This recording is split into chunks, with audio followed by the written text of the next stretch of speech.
और बात अगली खबर की करते हैं। महाकुंभ में गैर सनातनी की दुकानें नहीं लगाने देने के बयान पर अखिल भारतीय अखाड़ा परिषद और ऑल इंडिया मुस्लिम जमात आमने सामने आ गए हैं। अखाड़ा परिषद के फैसले को मौलाना शहाबुद्दीन रजवी ने सांप्रदायिक बताया। अखाड़ा परिषद का फैसला नफरत फैलाने वाला बताया गया। मौलाना रजवी कह रहे हैं कि यह फैसला जानबूझकर समाज के बीच वैमनस्य पैदा करने वाला है। यूपी सरकार अखाड़ा परिषद पर लगाम लगाए। मौलाना रजवी ये मांग कर रहे हैं अखाड़ा परिषद का फैसला वापस लिया जाए। तो गैर मुस्लिमों की दुकानें, गैर मुस्लिमों का वहां पर प्रवेश बंद करने के फैसले को लेकर के मौलाना रजवी ने कहा कि अखाड़ा परिषद का जो फैसला है वो वापस लिया जाए। दरअसल अखाड़ा परिषद ने महाकुंभ में गैर सनातनियों को दुकानें लगाने की अनुमति नहीं देने का फैसला किया। अगले हफ्ते प्रयागराज में इस बैठक में इस फैसले को औपचारिक रूप से मंजूरी दी जाएगी। इसी पर ऑल इंडिया मुस्लिम जमात के अध्यक्ष मौलाना शहाबुद्दीन रजवी बरेलवी भड़के हुए। अखाड़ा परिषद ने ये फैसला किया है कि कुंभ के मेले में किसी भी मुसलमान की दुकान नहीं लगाई जाएगी। उसको किसी मुसलमान को भी इस बात की परमिशन नहीं होगी कि वो कुंभ के मेले में किसी एतबार से भी शामिल हो या काम करे, दुकान लगाए या ठेला लगाए। अखाड़ा परिषद का ये फिरका प्रस्ताना फैसला करोड़ों हिंदुस्तानियों और अमन पसंद शहरियों के मन को झंझोड़ने वाला है, तकलीफ पहुंचाने वाला है। इस तरह के फैसले होंगे और फिरका परस्ती को बढ़ावा दिया जाएगा तो समाज टूटने के कगार पे आ जाएगा। और अगर समाज टूटा तो ये देश के लिए निहायत ही नुकसानदेह साबित होगा। इसलिए उत्तर प्रदेश की सरकार को अखाड़ा परिषद पर लगाम लगानी चाहिए और ऐसे फैसले वापस हों। दरअसल अखाड़ा परिषद ने हाल ही में दैनिक उपयोग की वस्तुओं, विशेषकर धार्मिक कार्यों में उपयोग होने वाली वस्तुओं को मुस्लिम समुदाय के दुकानदारों से नहीं खरीदने की वकालत की है। और महाकुंभ में गैर हिंदुओं की दुकानें नहीं लगाने देने के फैसले पर विवाद जो है वो लगातार बढ़ा है। इसके बारे में और जानकारी दें तो देखिए, महाकुंभ में भाईजान की नो एंट्री। महाकुंभ में गैर हिंदुओं के दुकान लगाने पर विवाद है कि अगर आप गैर सनातनी है तो यहाँ दुकानें ना लगाएं। अखाड़ा परिषद और मुस्लिम जमात इसको लेकर आमने सामने हो गया है। जहां मुस्लिम जमात इसका विरोध कर रहा है, बंटवारे की राजनीति कह रहा है, वही गैर हिंदू की दुकान पर महाकुंभ में ना लगाई जाए। अखाड़ा परिषद इसको लेकर बिल्कुल सख्त है। ऑल इंडिया मुस्लिम जमात ने इस मांग का विरोध किया है और राज्य सरकार से ऐसा ना होने देने की अपील भी की है। यह फैसला सांप्रदायिकता को बढ़ावा देने वाला है, ऑल इंडिया मुस्लिम जमात ये कह रहा है।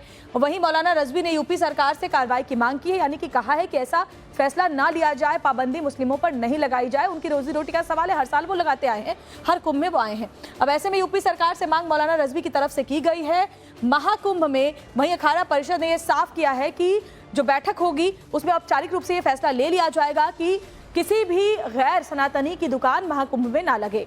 इधर मौलाना रजवी के विरोध पर बागेश्वर धाम के पीठाधीश्वर पंडित धीरेन्द्र कृष्ण शास्त्री भी सामने आए हैं। धीरेन्द्र कृष्ण शास्त्री ने अखाड़ा परिषद के फैसले को सही और उचित बताया है। उन्होंने कहा कि महाकुंभ में गैर हिंदुओं का प्रवेश वर्जित होना चाहिए। राम के काम से तुम्हारा क्या काम है? जब राम से तुम्हारा काम नहीं तो राम के काम से तुम्हारा क्या काम है? धीरेन्द्र कृष्ण शास्त्री ये सवाल पूछ रहे हैं। उन्होंने कहा कि जिन्हें सनातन का ज्ञान नहीं, पूजन पद्धति का पता नहीं, महाकुंभ में उनकी दुकानें लगे तो वो उल्टा ही करेंगे, नाश करेंगे। जिन्हें सनातन संस्कृति का ज्ञान हो, हिंदू धर्म के बारे में पता हो, देवी देवताओं के बारे में पता हो, पूजन पद्धति के बारे में पता हो, पूजन की सामग्री की कितना सम्मान करना चाहिए इस बारे में पता हो, उसी को ये कार्य दिया जाए तो ही उत्तम है। अब जिन्हें इस बारे में पता ही नहीं है वो अगर विक्रय करेंगे तो निश्चित रूप से नाश ही करेंगे, उल्टा ही करेंगे। और कई थूक कांड मिले, फलों के ऊपर ना जाने गंदगी चिपकाते हुए मिले, एक जगह पेशाब कांड मिला। इससे ये सिद्ध होता है कि हो सकता कुछ षड्यंत्रकारी, हम ये नहीं कहते कि वो लोग हो सकते, कोई भी हो सकता। इसलिए गैर हिंदुओं को प्रवेश वर्जित महाकुंभ में कर देना चाहिए। और मेरे अंगने में तुम्हारा क्या काम भाई? वहां पर त्रिवेणी है, संगम है, महाकुंभ है, संतों का दर्शन है। तुम्हें कथा से लेना देना नहीं, तुम्हें हिंदुत्व से लेना देना नहीं, तुम्हें सनातन से लेना देना नहीं, तुम्हें राम से लेना देना नहीं। जब तुम्हें राम से कोई काम नहीं है तो राम के काम से तुम्हारा क्या काम? इसलिए उचित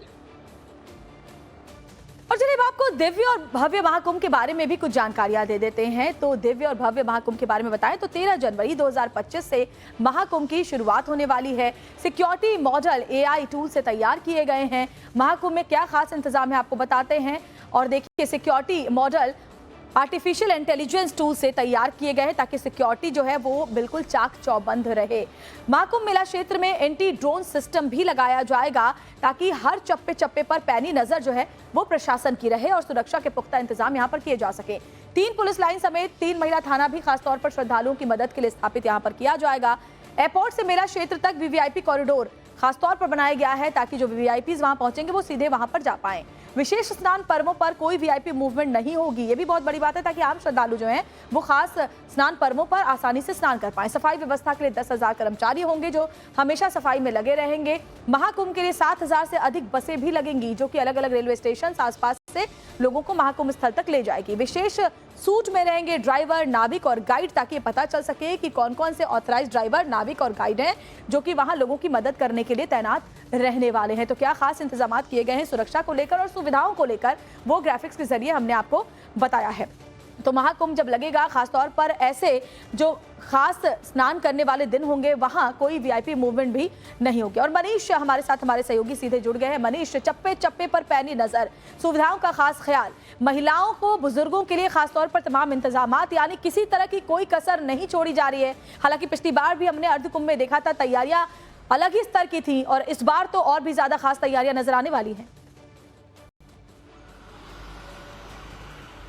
देखिए, मुख्यमंत्री बहुत गंभीर है। मुख्यमंत्री चाहते हैं कि कुंभ जब यहाँ प्रयागराज में आयोजित हो तो उसकी धमक पूरे विश्व में सुनाई दे। सनातनियों का एक अहम पर्व होता है और उत्तर प्रदेश का इतिहास रहा है कि जब जब यहाँ पर कुंभ हुआ है उसकी तैयारियां महाकुंभ की तर्ज पर की गई हैं और यही इस बार देखने को मिल रहा है। लगभग उम्मीद है कि 45 से 50 करोड़ के आसपास देसी और विदेशी जो धार्मिक टूरिस्ट हैं, रिलीजियस टूरिस्ट हैं, वो यहाँ पहुंचेंगे। तो ऐसे में जो वेंडर हैं, जो गाइड हैं, जो नाविक हैं, सबको बतौर गाइड उनको ट्रेन किया जा रहा है। जो शहर को बसाने के लिए करीब 6 महीने पहले से तैयारियां चल रही थी। किसी भी स्तर पर कोई चूक न देखने को मिले, इसके लिए मुख्यमंत्री लगातार प्रयागराज के अधिकारियों को निर्देशित करते रहते हैं।